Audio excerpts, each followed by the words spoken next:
big silence. The big silence. Hello. Welcome back, my friend, to the Big Silence podcast, leading podcast for mental health and self-development because of you and being a listener and supporting. And thank you. I appreciate you so much. And I appreciate you sharing this and touching other people's lives. And, just by listening and sharing, making sure that we are never alone. So I am currently in Indiana, sitting in my childhood bedroom. I was at a women's retreat in Maine for a few days this past weekend, and it was incredible. My friend Tanya O'Connor hosted it at her beautiful Maine home there were 13 women who was a little bit of self-development, a little bit of yoga, a little bit of spa, a little bit of really getting to know and nurture female friendships, which I think is so important. And shout out to everyone that was there and for being so vulnerable.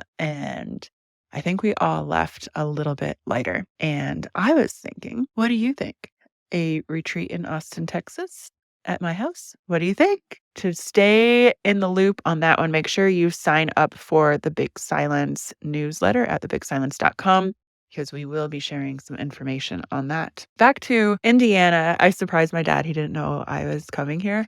And I went in the front door last night and he was reading a book, and it's just nice. One night here before I head to Palm Springs, and I know there's so many memories in this house. And if you've read my memoir, there's stories about being in this house. But I've really enjoyed being here. And yeah, so make sure your duty is sign up for the newsletter to stay in the loop on all events, everything going on. Make sure to share, leave a review. We choose one podcast listener each month who leaves a review, and I send you some little Tone It Up and Big Silence goodies, and I send that from my house with a little letter. This week's episode, Eric Rakofsky. He is a trainer at a gym that I'm an investor in called the Kollective in Austin, Texas, the coolest gym out there. If you're in Austin, it is a private membership, but you can come and hang out and work out there. So he is sharing his story from growing up in New York and what he has overcome and become one of the best trainers out there. Beautiful story. Thank you, Eric, for coming to the Big Silence studio and hanging out, and enjoy the app. Talk to you later. Welcome to the Big Silence podcast. Love it. I've seen you running around the gym, doing awesome things with clients, and have kind of been a passerby at witnessing you. And then I listened to a podcast you were on, Adversity Advantage, and I heard your story, and I reached out, and I was like, I want to sit down with you. Well, I'm glad you did. Yeah. I try to Collective is a place where a lot of people come, and most people love the interactions, and then some people are like, don't look at me, don't talk to me. I just want to get my hour in and leave.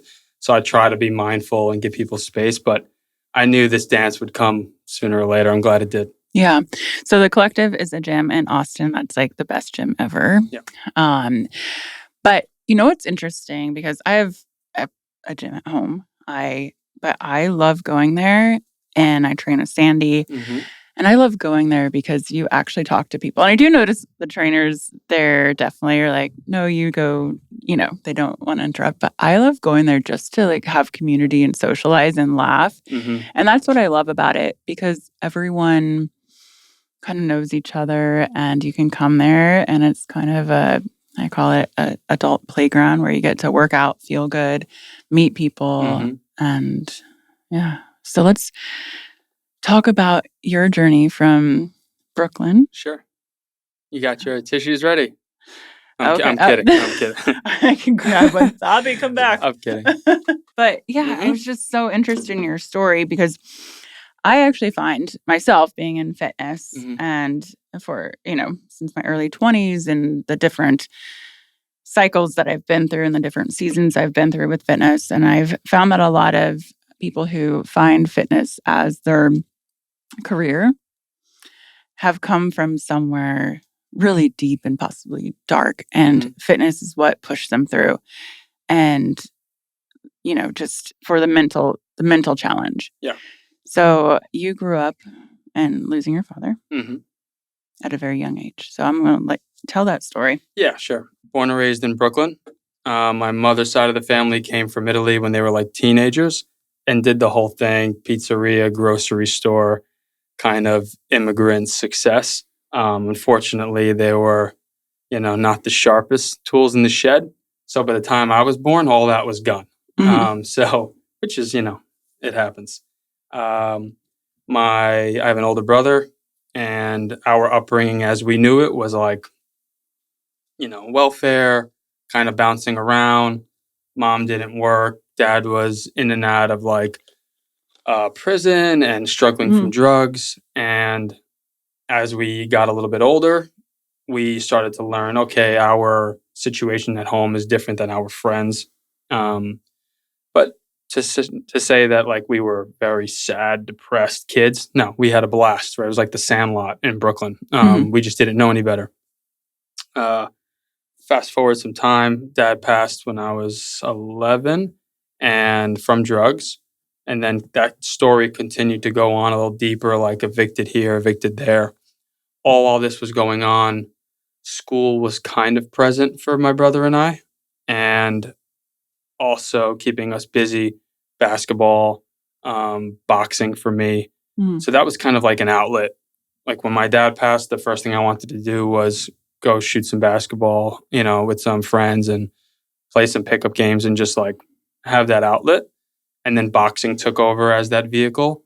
And then I learned like, okay, I might not have money, I might not have all these things, but I have the ability to move.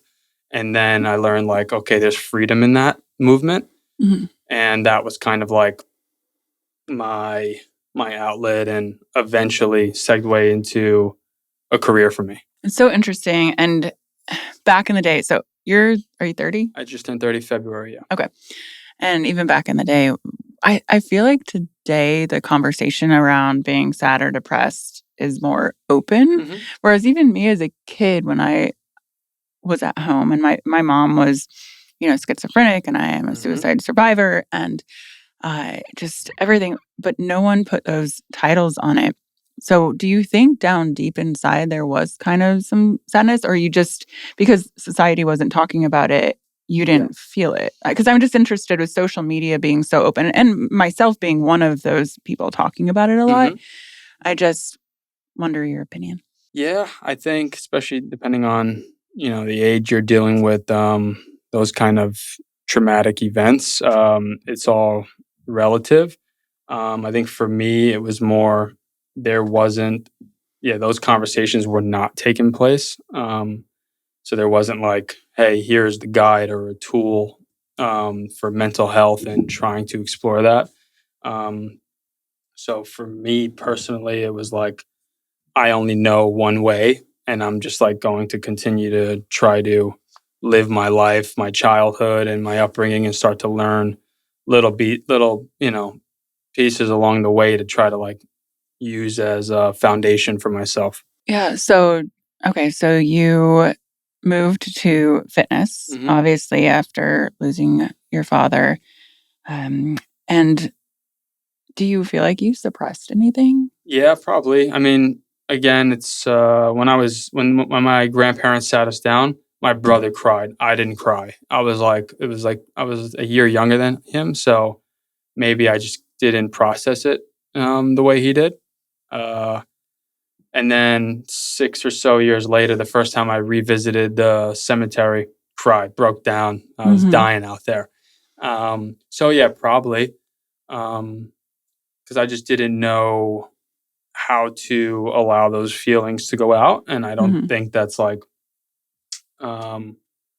something intentionally I was trying to suppress. I just don't know. I didn't know how to utilize those feelings and have an outlet for it. So then, growing up as a teenager, your dad is gone, which I have a question because I'm coming up on the 2-year anniversary of my mother passing. And I was 40 when she passed, and a lot of my friends have not lost a parent yet. And do you still struggle with that grief? Because I get a lot of questions about grief. Yeah, I think so. Every year I'll try to go and revisit the plot in Coral Gables. That's where my the cemetery is. And it comes at you in waves, There's moments of, great joy in my life, and I could be driving and it's beautiful outside. And then I'm like, oh, I wish he was here. There's moments of, I could be watching a TV show and there's a similar correlation with what's going on in that scene to my life. And then next thing you know, I'm like, fuck, I call my brother, I got to call my mom. So I think it's always going to be that way and come in waves, but I have come to peace with it, and I have come to peace with his journey and my relationship with him. Yeah, and so his journey with drugs and alcohol, correct? Yeah. And so after his passing and you going into your teenage years, you chose to stay away from that. Yeah.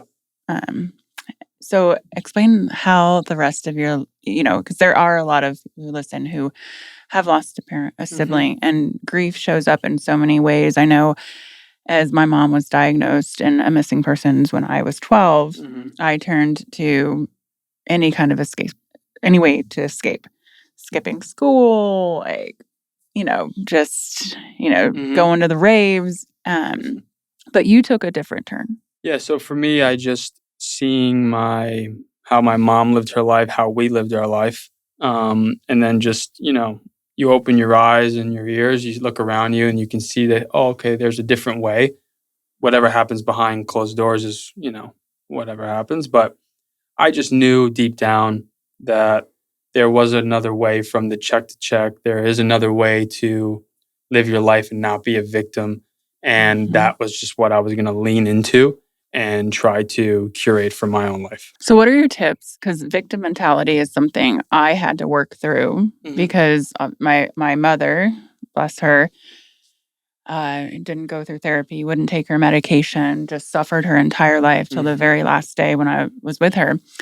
And always the victim. And I'm, and I played that till my early 20s. And then I said, this is not who I am. I'm going to make a change. So how did you at such a young age, assuming you weren't going through therapy, I don't know. Yeah, you're like, no. How did you learn about not being that victim and taking that role and moving forward? I just always tried to put myself in someone else's shoes and take a moment and play that role and see how did they get to this point and what's going on. And then after I kind of dissect that a little bit, I tend to just not take things as personal. Whereas, my dad struggled his teen years, which led to drugs and all this stuff. And that was before I was probably even conceived or a thought. Yeah. So for me to take it personal, why did you do this? Why, it's all natural feelings that come up, but I try to have a lot of empathy and grace for my mom, my dad, and people that I work with, relationships. And I think the moment I stop taking it personal as an attack, I tend to just breathe a little deeper and okay, this is what is going on. This is what's going on for them. And for some reason, it's, some of it is rippling in my direction, but it's up to me on how I accept it or not. So I just try to have a little grace and not take it personal. So I know what you're talking about, but if someone's listening, they're like, I just don't take it personally. Because that's one of my biggest things. Because someone can make a comment or someone can do something and you're like, just don't take it personally. How do you have that shift in your mind? What's the simplest answer? I think for me, in that I've never had a safety net. I never have I've never had someone that's going to get up and do the things that need to get done for me. So I can't sit in what's going on that I can't even control for too long because I have work, I have, my son, I have things that are going on, and I try to just lean into those things because if I do what I can control really well, a lot of good can come from it. Or if I just sit into something that I can't control, all of that tangible stuff that I actually need to survive will start to, get compromised. Right. So the things that you could control boxing, meeting the right people, getting out there and going. So let's talk about that. Yeah, sure. Boxing was just something going on in the neighborhood. So we would all meet up at the park, each wear gloves and just go at it, and then it turned into a little bit more of like a professional route, going to an actual boxing gym, learning the craft, getting sponsored and pursuing that. And once you're in there with someone trying to take your head off, you don't have time for what did Joe say about me or Sheila. I don't know why Sheila came up, but things like that, and that was just something that I loved and learned. And boxing can be like a chess game, and such as life can be like a 3-dimensional chess game. And so it's always going to be integrated into me and my way of thinking. Yeah, I love boxing. I'm not good at it. I probably should take some classes with you, because I do, when I've done it with AJ. We were talking about. Yeah, AJ's great. In LA. And I realized that boxing is actually just like working out, but therapy, because you have to stay so focused. Your mind cannot go out here or here. You have to be so in your head and so present. And I think that boxing is one of the sports where it really is a healing thing. And because you can't be thinking about this or looking down at anything, you are focused. Yeah. And it's almost, a meditation. I'm big into meditation and working on your thoughts. But I mean, not that I know you that well, but I think boxing was your healing sport. Yeah. It got your mind right. It definitely did. It was an outlet. It allowed me to stay present. And also it was something that was instant gratification as well. And that it felt good. And it also, the more I put into it, the better I got. The more I put into it, the better I got, and the more opportunities came from it. Right. And so you can take that into the rest of your life and your goals. Yeah. And just I've been super fortunate. I've trained probably over 1,000 different humans one-on-one, connecting with so many different people, from your athletes, actors, or, massive CEO founders. And there's a lot of correlation to them all, which is in similarity. It's just that their ability to just focus on one thing at a time and execute, despite all the noise, they keep the main thing. Yeah. I'm trying to work on that again. It's hard. It's hard. Hard. Yeah. So, okay. So you are boxing in New York, and take me through that journey to where we are now. Yeah. So I was at a boutique. I was boxing in Brooklyn. Gleason's is a popular boxing gym. And then all while this is going on, I'm in my teens, 17, 18. I'm studying for my Series 7. I was working on Wall Street doing cold calls, 1,000 calls a day. And while you're doing all of these things, still making no money. And then I started putting more energy into boxing. And then eventually, I saw an avenue to make some money while I train and fight. So I went to a boutique gym in the West Village. And then, I started training the Gigi's. She would come to the gym, and Nina Agdal's. And then with that came the money, right? The hedge fund guys that would try to pay a premium to work at the same time as them, work out at the same time as them. So I was there for a few months and then hit the ceiling pretty quickly, and then rented out a space in the West Village nearby, where I started just doing one-on-one training a ton. And once I started putting everything into that, I started noticing, for the first time in my life, I'm actually making some money. I'm succeeding. And my interest for boxing started to go away a little bit, because at first it was boxing my way out. And then I finally found something else that was a different way. So I started just leaning into that. Right. And then more and more success came from it.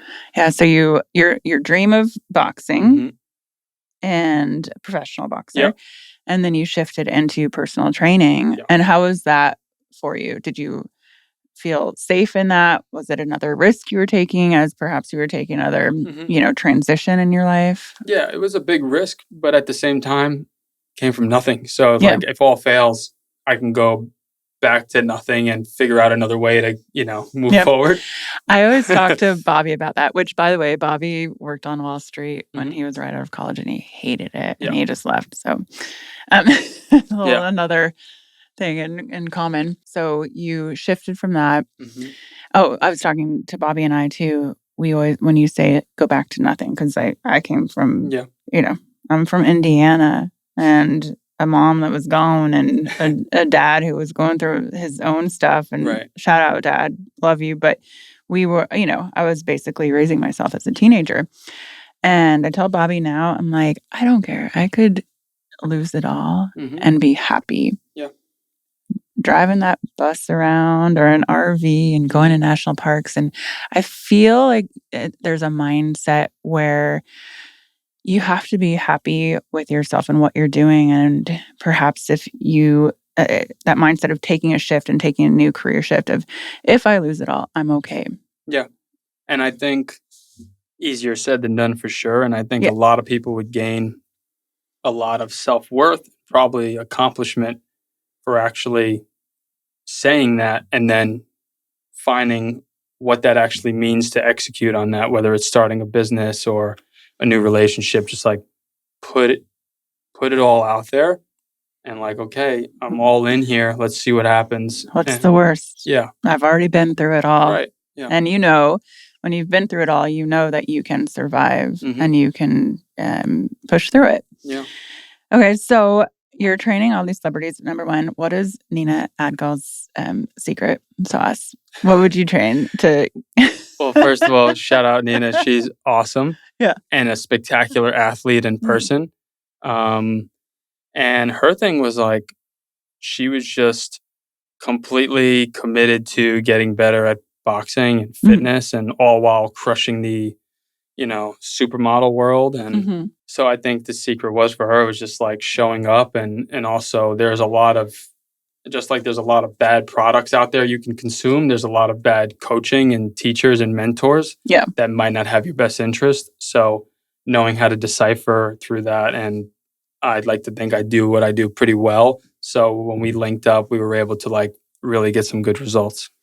So talking about showing up, because I think that's the number one thing. And myself, being in the fitness industry for 20 plus years and having my own seasons of fitness and what I feel like doing and whether I want to show up and going through emotional things. And so someone who's just trying to figure out their fitness journey, tips on how to get them just going. And number two, what about someone who has been a fitness like superstar and had a break and wants to come back? What is your advice, like that motivation? Yeah, I'm going to answer two first, just because my brain, hit once or twice, Okay, I would say at some point with success in your journey, you can tend to forget that why, or your why and purpose can get shifted a little bit. And then I try to just tell people, because I see it all the time, it goes back to people's with their individuals with their businesses, right? That becomes bigger than themselves. When really, if something happens to you, the whole ship's going to sink probably. Yeah. So I try to bring you back into that place of like, okay, let's focus on you first so you can be better at everything else. And hopefully they can kind of grasp that idea and implement a little bit more time into themselves and, their well-being, their mental and physical well-being, and then it'll ripple into everything else. It's just super important. Yeah.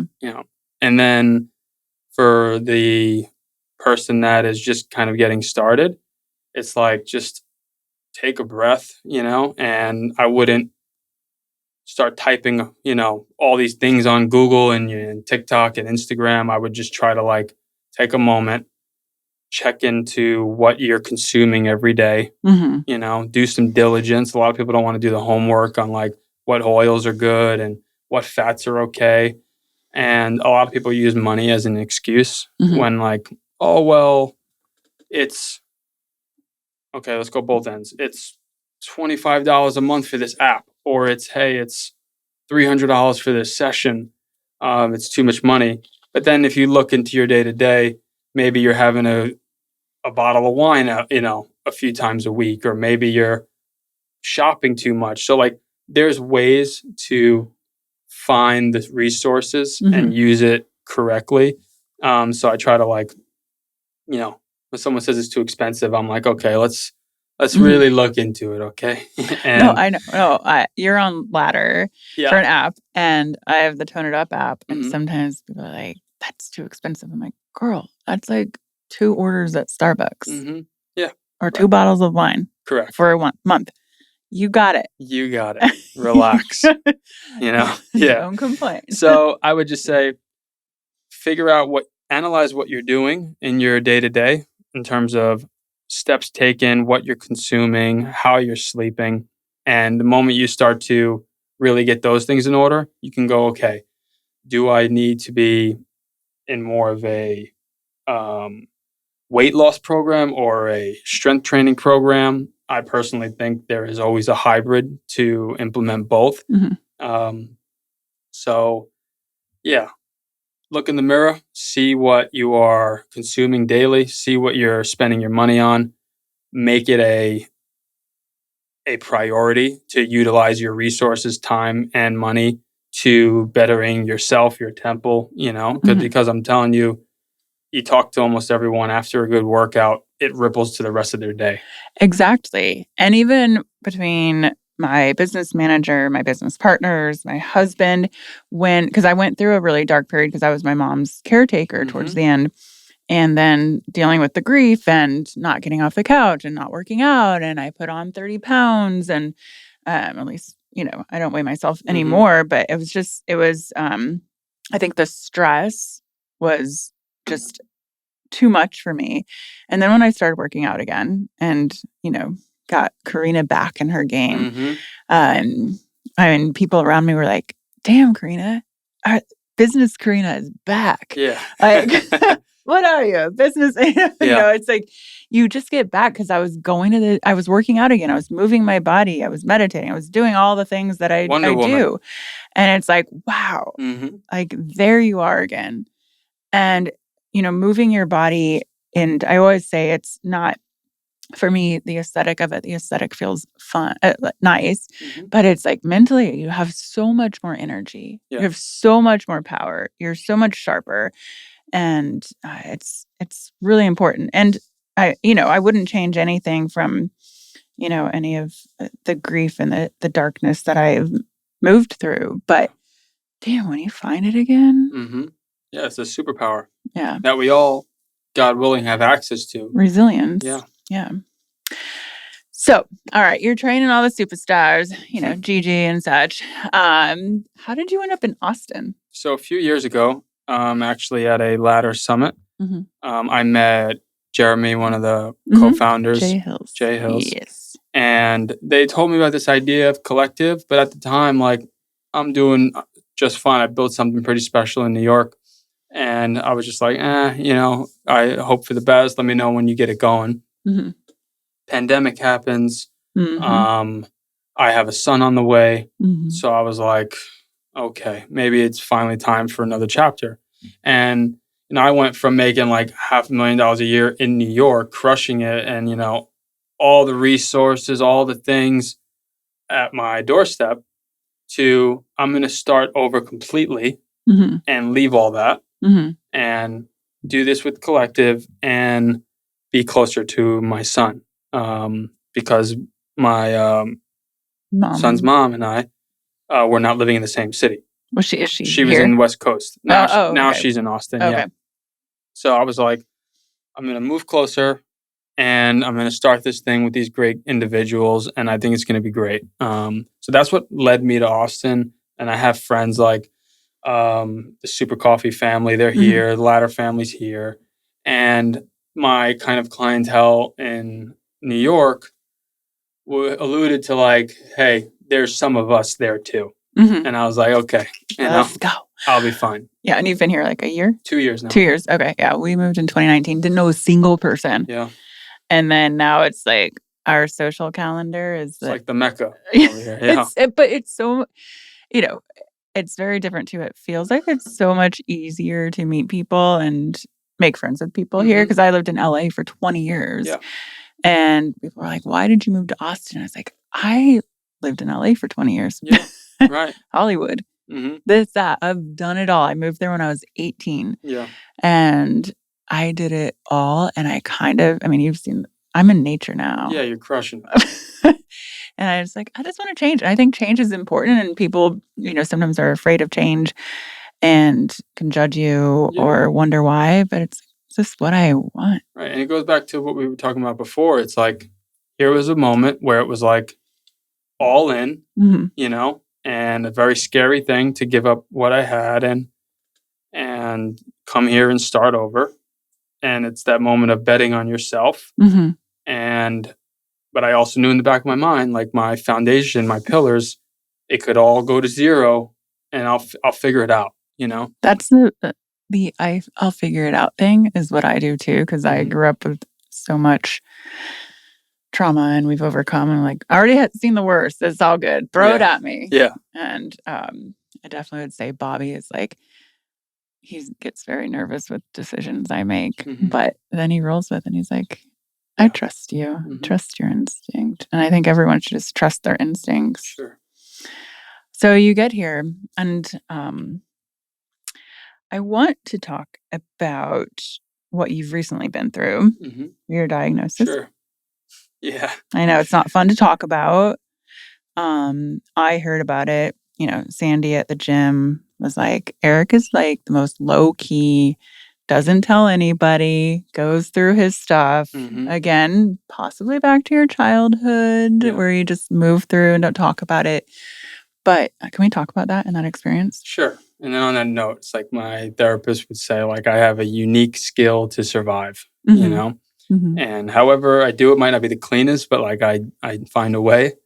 Same girl, same. So essentially I am pretty active, very healthy. I work out a ton. The hot, cold therapy, sure. All the things, right? Blood panels quarterly. I live this life because it rewards me and it also feeds my soul and my body and my mind, right? So with all that said, I had no issues, no symptoms, nothing really alarming for about 2 years around the pandemic. And like, I don't really want to dive too much into this because who the fuck knows, right? Like I did the Moderna vaccine and we won't dive into it, but I did the J&J and I've got issues. Okay. So with that said, maybe I don't like to get political or anything, but so for a little while, I had a lymph node that was kind of pronounced, but at the same time, I was like, it's my lymph node. What do you want me to, that's it. And I'm super active, so maybe it's overactive. Yeah. And then I think around that time, and it's hard to know, right? It could have mutated a little bit and maybe broken off. And then in my mind, I'm like, nah, that's the same thing. And I'm getting fitter, getting healthier. I feel, I might get taller. I don't know. Everything's working. So I was just like, I'm not going to really dive in. Then I moved to Austin. My son gets born. Everything's still good. Everything's fine. And then I noticed one like all the way up here by like the ear that was like a kind of hard little rock. And I was like, fuck, that's not a lymph node. And then I was like really just taking a moment and I was like, okay, what are the steps? Go see an ENT. I do that. And then she's like, this is weird. Just go get an ultrasound. I do the ultrasound and they're like, it's a little abnormal what's going on the right side of your neck, but we won't know until we do a biopsy. Do a biopsy, and then I get the telecom for FaceTime call while I'm playing pickleball. And then it was like, okay, this is your diagnosis. They said thyroid cancer, and there is an extreme spread on the right side of my neck, but we don't know where and how severe. So there is that level of uncertainty for about 12 days. I found out mid-February. My son's birthday was 2 days later. My birthday was like a week and a half later. So I went through the motions, right? Because I didn't want to go to the people I care about and like, hey, this is going on, because I didn't have the answers. Yeah. So I go to Miami for my birthday with my good friends like Mario Carbone. We're at the dinners, we're all cheersing. It's a beautiful time, but I didn't say anything. Yeah. I come back home March 1st, CAT scans, everything was clear everywhere except for this area. And then they gave me a path forward of what to do. And then I was just like super relieved and then happy. And then spoke to my mom. You hear your mom's voice, you cry immediately. So I broke down. And then it became, okay, I was super scared during that uncertainty, Pat, like that week and a half, and suppressed it, sure. But I think for good reason, because I just didn't know. And I didn't want to look at the faces and have all that and then have someone go, oh, hey, take this pill, that'll, and have this, put this crystal on you, you'll be fine. I didn't want to deal with any of that. I just wanted to wait until I got the scans back. And then it just became, okay, what's the next steps? Yeah. And you're clear now? Yeah. You went through surgery. Correct. And if you're not... the next steps were either figuring out where to do the surgery. And I chose Sloan Kettering in New York because that's where I'm from. And I've never even been to Houston. I'm sure it's great, but I wasn't going to do my post-op there. Yeah. And then I went to New York. And a dear friend and past relationship of mine, Jennifer Winkle-Reed, she was side by side with me the entire time, helped me find the chief head and neck surgeon. And then my other clients, friends, Barry Sternlick, who owns the One Hotel, he was super nice and helped me out at the One Hotel. Nice. And then this gentleman, Strauss Zelnick, who owns 2K Sports, like Interactive. It's eluding me, but he let me stay at his place Upper East Side. So like I knew I had a support system. And by the way, before this, no surgery, no broken bones, never stitches, nothing. Yeah. And, I remember an episode of Everybody Loves Raymond back in the day. If anyone was watching that, I used to watch it. And like Raymond had surgery and for a split second, he didn't wake up after the anesthesia. Yeah. Like that was like my fear. Like I remember going into the surgery and I was just like, just make sure they wake me up. I'll take care of it after that. Well, it's a long surgery. I mean, I see the scar across your neck. It was about 9 hours. 9 hours. Yeah. And then 2 nights in the hospital, 1 night with the drain.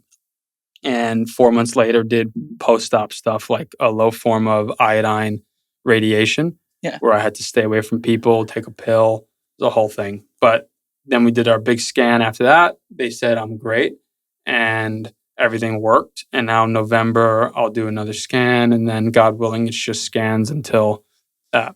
But if you remember, I came back, I lost like 25 pounds. I lost my voice because it's close to the vocal cord.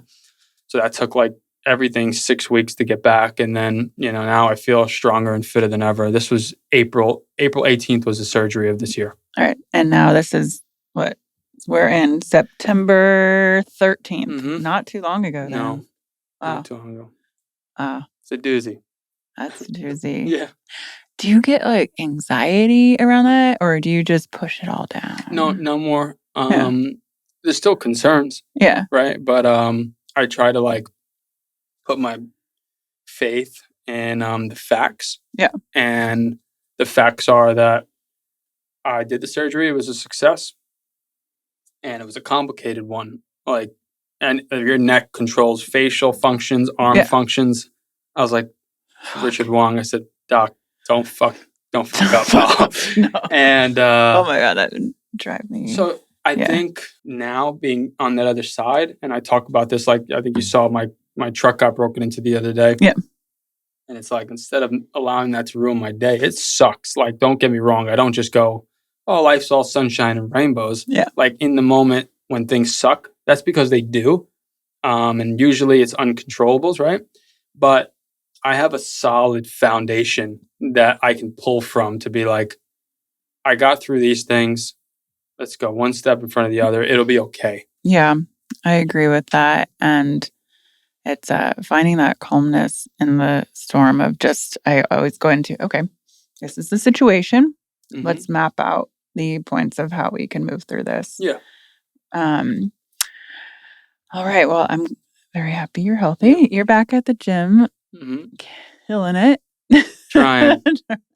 I mean, it's only been a few months and you're Mhm. out there and back at it. So, and number one with yourself and your physical fitness and then your clients too.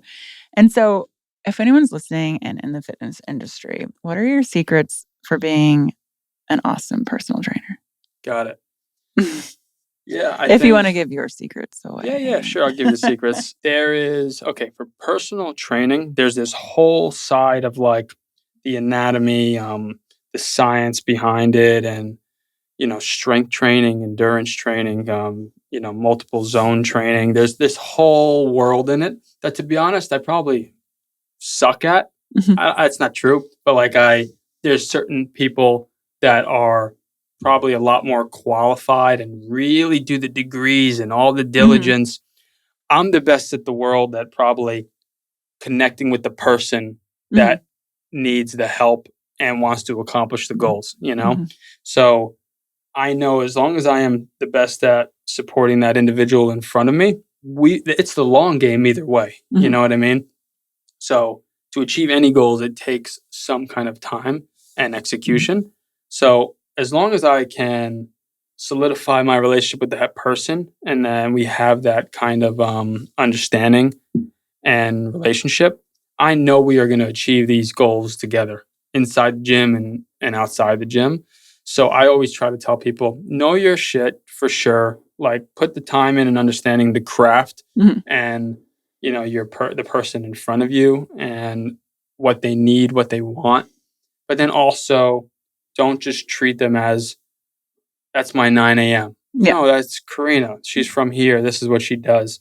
Try to shift your mindset on that, because the biggest thing with training and the retention is hard. People preferences change, finances change. So like try to put your energy into the relationship, and then obviously still get them to be better.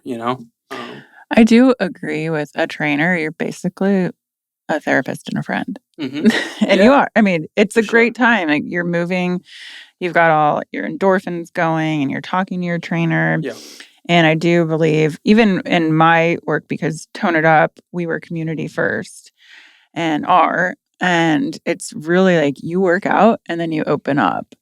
And so you're kind of like a therapist too. And just listening is part of your job. For sure. There's definitely a lot of degrees that you just create and adopt along the way, because there's so much more to it than counting reps. At least if you want to really be great at it, you have to dive deep with that person on what's going on outside the gym. Yeah, and I haven't trained with you yet, but I may. Okay. But obviously I trained with Sandy, and when I started with her, I was coming out of this, darkness from my mom, and I like that she's always like, where are you at today with your energy? What do you feel like doing? And then if I try to like cancel on her, she'd be like, just get here and we'll sit on the couch. Yeah, we'll figure it out. And go from there. I'm like, okay, I can do that. And now, she's just, it's great just having that human connection and then moving the body. And so that's what I really appreciate with trainers too, is just like checking in with your client. Yeah. And then I'm obviously a trainer. And I have a trainer. Do you have a trainer? Yeah, I mix it in. If I want to, relive my Rocky years, I'll like get a boxing coach and try to get a bunch of hours in each week, which is a lot of fun. Yeah. And for boxing, you need one. And then I have a few others that I'll kind of use those resources in terms of like nutrition and maybe like a strength training program. Yeah. See, I love that because I always say therapists need therapists. It's okay. Yeah. And trainers need trainers. And I've gotten a lot of slack on like, wait, why do you have a trainer? Yeah. And I'm just shouting out there, like, everybody needs support. Yeah, for sure. And you never know, like, I try to do a ton of research on, the fitness craft and just like mental health. And you always should be trying to learn more and be innovative, but also don't forget about what actually works too, just because something else is more flashy. But I say that to say there could be someone else that all their time is spent on researching one specific thing that I can maybe just be, flying by. So that's why, like, it's important to try to pull from these people. Right. You learn so much from different styles and techniques and experts. So you are training, but I feel like you're also diversifying your portfolio, your partner. Like, I think it's really important because I do the same thing from real estate to, having a fund where I invest in different health and wellness and tech companies.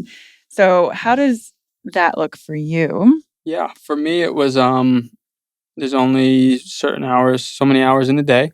And I knew early on, okay, I hit the ceiling doing like 80 sessions a day. And that's great as well.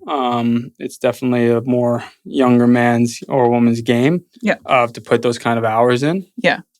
And then, as I said, I try to be really focused on the individual in front of me and what they're doing and want to be doing. And then I try to like grow with them in those areas. Because if whether it's a beverage drink or a trucking company that they've started, they're the best at what they do. And I'd like to think that I'm the best at what I do. So there's a mutual trust. And because I focus so much on the relationship, I'm able to tap into those things and grow and try and receive some sweat equity, try to connect the dots. Like, a lot of my clients are super wealthy and there's always someone trying to raise money. And like, if you do it correctly, you can find yourself in multiple different things to diversify. Yeah, I think that's really important. For many, many years I've been doing that. But okay, Eric. Okay. Last words and thoughts about life, fitness, tips, moving forward, working, being resilient. So for me personally, I've been in this stabilizing phase, and I really think because I never had stability. So if like you're at home and you are a little bit uncertain and uneasy, normally that comes from some kind of uncertainty in your life or something that isn't stable. So I've been trying to, stabilize my health, stabilize my finances, career, and then stabilize how I am as a father, which is super important to me. And then the one like rocky thing for me, women. So like that's been super important to me as I've been stabilizing all these different things in my life to like, okay, this part of my life is still rocky and I want to be better at it. I want to be a better partner and teammate. Okay, why do you think that is? Does it come from your relationship with your mom? Or if you don't want to talk about it, we don't have to. It's cool. I just think I've, for the longest time, because I've never done drugs. I don't really drink ever. I have like fitness and my friends and things like that. But I have had this one outlet, and it was like, sure, like spending time with women, and you can get caught up with playing house with multiple people, and people can get hurt, and I can get hurt, and it's a lonely road that people never really wake up from. And for me personally, I've seen that, okay, I'm using this as an outlet to pass time, and that's not a healthy thing. So for quite some time now, I've been trying to just like, okay, I'm no longer going to do these things. I want to focus on one person that wants to focus on me, and that involves no other, stops along the way to their house or my house. Got it. Yeah. Okay, so envisioning her. Mm-hmm. Do you have a list? Do you want to share? I'm totally going off track here. No, you're fine. Eric on The Bachelor. No. You're fine.